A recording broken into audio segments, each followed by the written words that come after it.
Hello mga kakalkal. Magandang balita. Buhay pa ako. Nami-miss ko lang yung kotse ko. Gastar. Hirap maglakad. Ang ganda ng ano ngayon.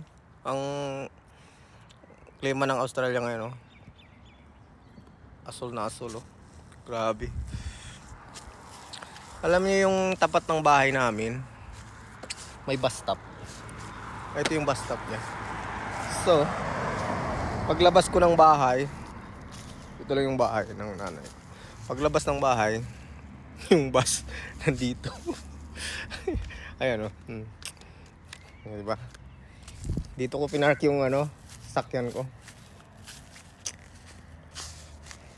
Nakakamiss. Kunin ko yung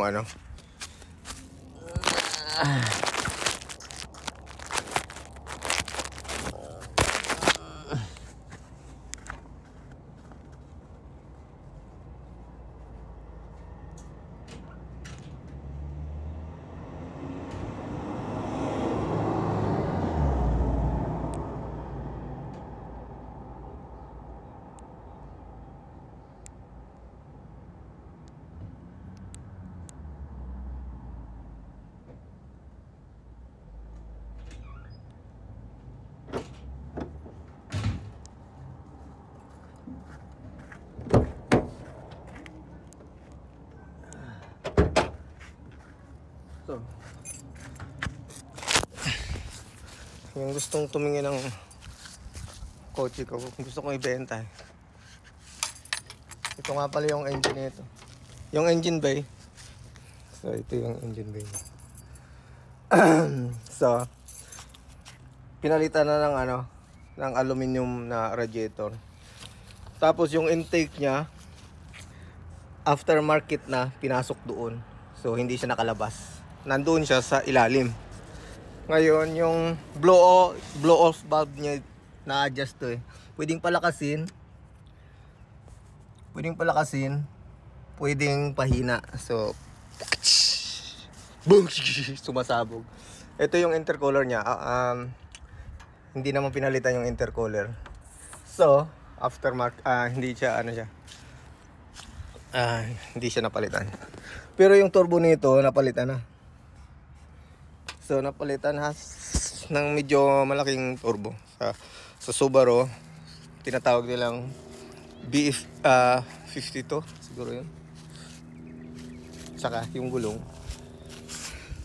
Yung gulong nito ay stock lang. May tatak na Subaru. 17 inch. Bago pa. At registered ng 6 months. So, kung interesado kayo, pili nyo ako. Racing wheels yan, racing mugs. So, racing tires yung nakalagay dyan. So, ang defect lang ng gulong nito ay medyo may mga gas-gas. Pero,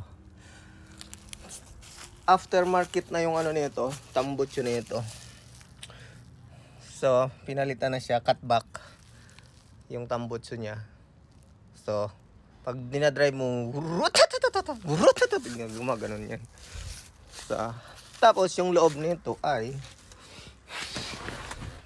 may kasama na siyang boost gauge, volt gauge, tapos yung turbo timer.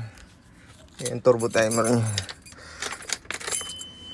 Ito yung turbo timer niya. I-set mo lang yung niya, yung time niya 30 seconds or 1 minute.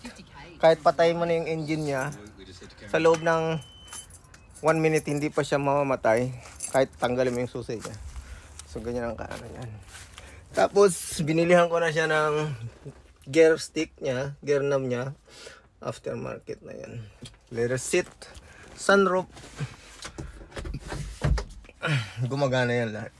Leather seat, putsang ng bagong-bago pa. So gusto kong ibenta yung kotse ko kasi may gusto kong bilhin. Ikaw. So, ayan ang itsura ng kotse niya.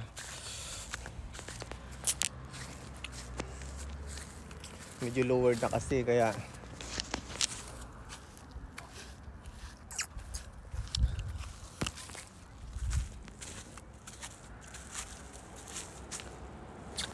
at